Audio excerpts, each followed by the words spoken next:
or back in medieval time, ogres. So the next child makes some noise for Uncle Rocky. How are the stairs? Are they? Nice. I don't know. That's a little flat out of Good, them. good stairs. I only got a 2 week warranty for the break on them. We've already kind of killed a week. The, Our Uncle Rocky, everybody.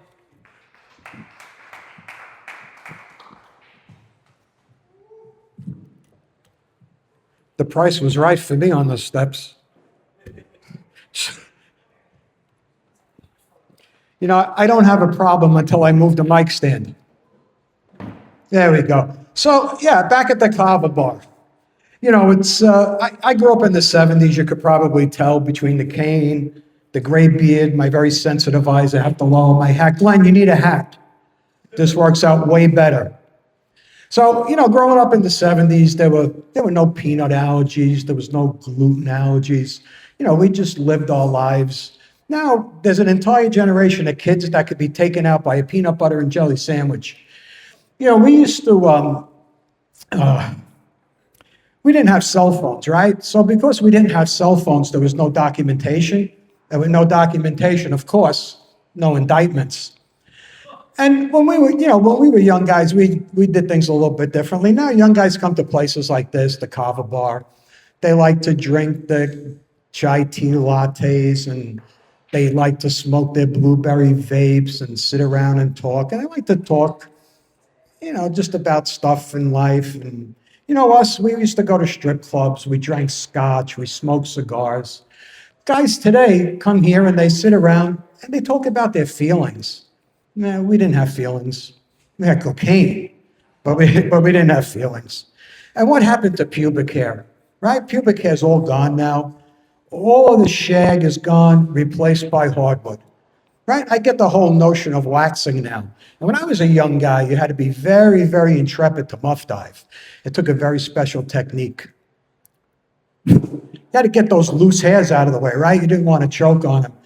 And now that we've come to the point in our lives where we've gone through menopause, you do the same blow, but it's more like an 80s Nintendo cartridge. You're just doing the blow to get the dust out of the way. So yeah, menopause was not an easy thing for Pixie. She was dying with the hot flashes. It was always miserable. She set the thermostat down to 60. I'd set it up to 75. It got so cold in the bedroom one night, we literally had intermittent flurries. Snow was blowing around. I felt like I was sleeping in a snow globe. We're in bed, and I hear bzzz. Get a little excited, a little loud, a little faster. Bzzz. Now I'm thinking Pixie's warming up in the bullpen. Bzzz. She ain't warming up in the bullpen. She was just reaching for that little fan on her nightstand, bzzz, just to cool herself off. I had a very different buzzing in mind. You know, and I think one of the worst things for an Italian woman going through menopause is Mother Nature's very cruel. Menopause is Mother Nature's way of telling an Italian woman she's going to deal with facial hair for the rest of her life. My Nona, at age 70, had such a luxurious beard, she was asked to front for a ZZ Top cover band. So, you know, aging was tough on me too. I mean, you could see the cane and, you know, my knees, my hips, my shoulder, my spine, everything was stiff. So I go to the doctor. Doctor says, let's do a set of x-rays. I want to see what's going on. So he does the x-rays and puts them up on the lighted board. And he goes, see all these white clouds? Do you know what that is? So if I knew what it was, I wouldn't come here and waste my time with you. I said, well, let me take a shot. Is it bone cancer? He says, well, no, it's not that severe. He says, you have arthritis, but you have it head to toe. You got to remember, arthritis makes everything stiff. Not everything. You know, and, you know, as you get older, what you find is your balls begin to really, really stretch. You know you're old when your balls are longer than a CVS receipt. The first time I sat down and experienced splashdown, I said, well, this is going to be bad.